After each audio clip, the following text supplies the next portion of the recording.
कृष्णा। आप सभी को पवित्र कार्तिक महीने की हार्दिक शुभकामनाएं। आज आप सुनेंगे कार्तिक मास महात्म्य का 13, 14 और 15वां अध्याय। कार्तिक कथा को सुनो, सभी सहज मन लाए, 13वां अध्याय पढ़ूं, श्री प्रभु शरण में आए। दोनों ओर से गदाओं और वाणों और शूलों आदि का भीषण प्रहार हुआ।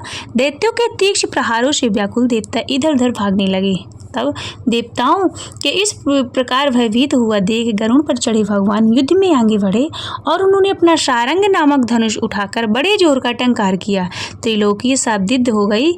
पल मात्र में भगवान ने हजारों दैत्यों के सिर को काट गिराया और तो फिर भगवान विष्णु और जलंधर में महासंग्राम हुआ। वाणों से आकाश भर गया। लोग आश्चर्य करने लगे। भगवान विष्णु ने वाणों के वेग से उस दैत्य की ध्वजा, छत्र, धनुष, बाण काट डाले। उससे व्यतीत हो उसने अपनी गदा उठाकर गरुड़ के मस्तक पर मार दी। साथ ही क्रोध से उस दैत्य ने विष्णु भगवान की छाती में भी एक तीर मारा। इसके उत्तर में भगवान विष्णु ने भी उसकी गदा काट दी और अपने सारंग धनुष पर बाण चढ़ाकर उसको बींधना आरंभ किया। इस पर जलंधर इन पर अपने पैनों बाण बरसाने लगे। उसने विष्णु जी को कई पैने बाण मारकर वैष्णव धनुष को काट दिया। धनुष कट जाने पर भगवान ने गदा ग्रहण कर ली और शीघ्र ही जलंधर को खींच कर मारी, परंतु उस अग्निवत आमोद गदा की मार से भी दैत्य कुछ भी नहीं चलायमान हुआ। उसने एक अग्निमुख त्रिशूल उठाकर विष्णु पर छोड़ दिया। विष्णु ने शिव के चरणों का स्मरण कर नंदन नामक त्रिशूल से उसके त्रिशूल को छेद दिया। जलंधर ने झटपट विष्णु की छाती पर एक जोर का मुष्टिक मारा। इसके उत्तर में भगवान विष्णु ने उसकी छाती पर अपनी एक मुष्टि का प्रहार किया। फिर दोनों घुटने टेक कर बाहुओं और मुष्टिकों से बाहु युद्ध करने लगे, किंतु कुछ ही देर तक भगवान उसके साथ युद्ध करते रहे। तब सर्वश्रेष्ठ मायावी भगवान उस दैत्यराज को मेघवाणी में बोले कि हे रण दुर्मद दैत्य श्रेष्ठ, तू धन्य है जो इस महायुद्ध में इन बड़े बड़े आयुधों से भी भयभीत न हुआ। तेरे इस युद्ध में मैं प्रसन्न हूँ।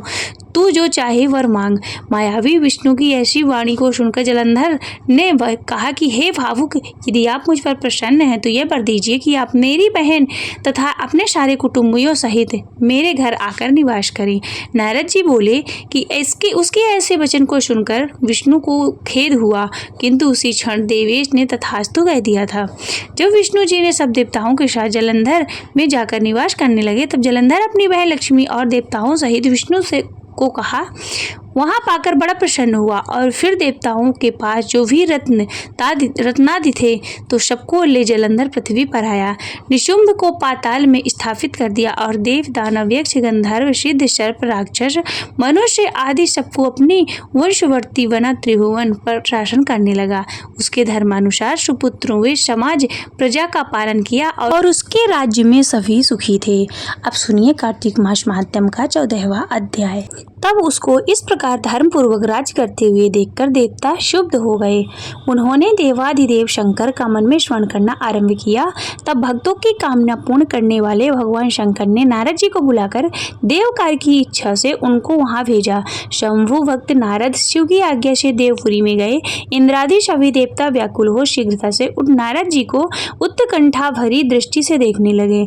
अपने सब दुखों को कहकर उन्होंने नष्ट करने की प्रार्थना की। तब नारद जी ने कहा, मैं सब कुछ जानता हूँ, इसलिए अब मैं दैत्यराज जलंधर के पास जा रहा हूँ। ऐसा कहकर नारद जी देवताओं को आश्वासित कर जलंधर की सभा में आए। जलंधर ने नारद जी के चरणों की पूजा कर हंसते हुए कहा कि हे ब्राह्मण, कहिए आप कहाँ से आए, यहाँ कैसे आए, मेरे योग्य जो सेवा हो सो आज्ञा दीजिए। नारद जी प्रसन्न होकर बोले कि हे महाबुद्धिमान जलंधर, तुम धन्य हो।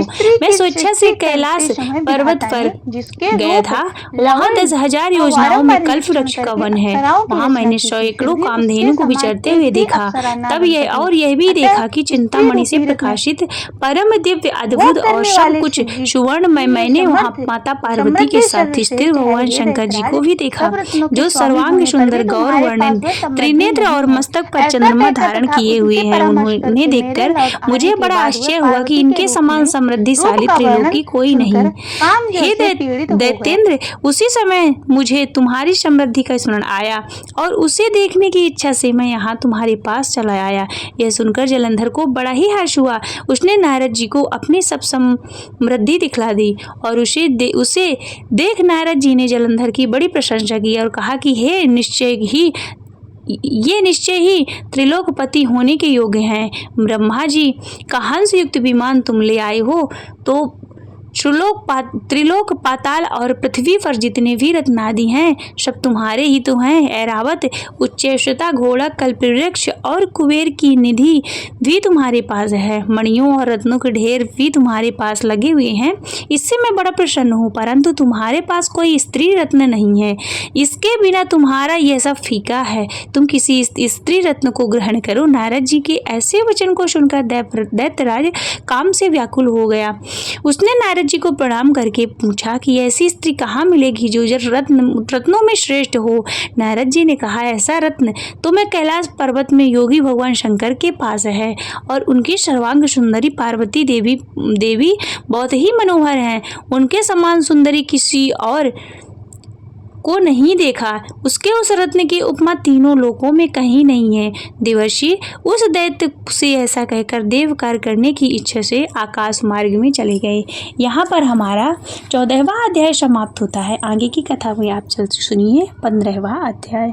श्री विष्णु भगवान की कृपा हो शपर परम्पार। कार्तिक मास का हम करें 15वां विस्तार। राजा पृथु ने नारद जी से पूछा कि हे मुनि श्रेष्ठ, तब दैत्यराज ने क्या किया, वह सब मुझे विस्तार से सुनाइए। नारद जी बोले कि मेरे चले जाने के बाद जलंधर ने अपने राहु नामक दूत को बुलाया, आज्ञा दी कि कैलाश पर एक जटाधारी शंभु योगी रहता है, उससे उसकी सर्वांग सुंदरी भार्या को मेरे आंगन में मेरे लिए मांग लाओ।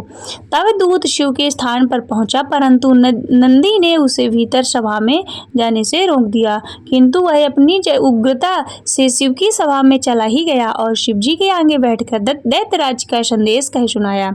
उस राहु नामक दूत के ऐसा कहते ही भगवान शूलपाणी के आगे पृथ्वी फोड़कर एक भयंकर शब्द वाला पुरुष प्रकट हो गया, जिसका सिंह से के समान मुख था। वह नरसिंह ही राहु को खाने चला। राहु बड़े जोर से भागा, परंतु उस पुरुष ने उसे पकड़ लिया। उसने शिव जी की शरण ली, अपनी रक्षा मांगी। शिव जी ने उस पुरुष से राहु को छोड़ देने के लिए कहा, परंतु उसने कहा कि मुझे बड़ी जोर की भूख लगी है, मैं क्या खाऊं। महेश्वर ने कहा कि यदि तुझे भूख लगी है तो शीघ्र ही अपने हाथ और पैरों का मांस भक्षण कर ले, और उसने वैसा ही किया। अब केवल उसका सिर शेष मात्र रह गया। तब उसका ऐसी कृत्य देख शिव जी ने प्रसन्न हो उसे अपना आज्ञा पालक जान अपना परम प्रियगण बना लिया। उस दिन से वह शिव के द्वार पर स्वकीर्ति मुख नामक एक गण हो गया। यहाँ पर हमारा कार्तिक मास महात्म्य का 15वां अध्याय समाप्त होता है। आगे की कथा में आप सुनेंगे कार्तिक मास महात्म्य का 16वां अध्याय। ओम नमो भगवते वासुदेवाय। तुलसी माता की कथा। कार्तिक महीने में एक बुढ़िया माई तुलसी जी को सींचती और कहती कि हे तुलसी माता, सत्य की दाता, मैं तेरा विरवा सींचती हूँ, मुझे बहू दे, पीताम्बर की धोती दे, मीठा मीठा ग्रास दे, बैकुंठ में वास दे, चटक की चाल दे, पटक की मोत दे, चंदन का काठ दे, रानी सा राज दे, दाल भात भोजन में दे, ग्यारस की मौत दे और कृष्ण जी का कंधा दे। तब तुलसी माता यह सब सुनकर सूखने लगी। भगवान ने पूछा कि हे तुलसी, तुम क्यों सूख रही हो। तुलसी माता ने कहा कि एक बुढ़िया रोज आती है और यही बात कह जाती है, मैं सब कुछ तो पूरा कर दूंगी, लेकिन कृष्ण का कंधा कहाँ से लाऊंगी। तो भगवान बोले कि जब वो मरेगी तो मैं अपने आप कंधा दे आऊंगा। बुढ़िया माई से यह कह देना, जब बुढ़िया माई मर गई तब सब लोग आए और जब बुढ़िया माई को ले जाने लगे तब वो किसी से ना उठी। तब भगवान एक 12 वर्ष के बालक के रूप धारण करके आए। बालक ने कहा, मैं कान में एक बात कहूंगा तो बुढ़िया माई उठ जाएगी। बालक ने कान में कहा, बुढ़िया माई मन की निकाल ले, पीताम्बर की धोती ले, मीठा मीठा ग्रास ले, वैकुंठ का वास ले, चटक की चाल ले, पटक की मौत ले, कृष्ण जी का कंधा ले। यह सुनकर बुढ़िया माई हल्की हो गई और भगवान ने कंधा दिया और बुढ़िया माई को मुक्ति मिल गई। हे तुलसी माता, जैसे बुढ़िया माई को मुक्ति दी वैसे सभी को देना। बोलिए तुलसी मैया की जय।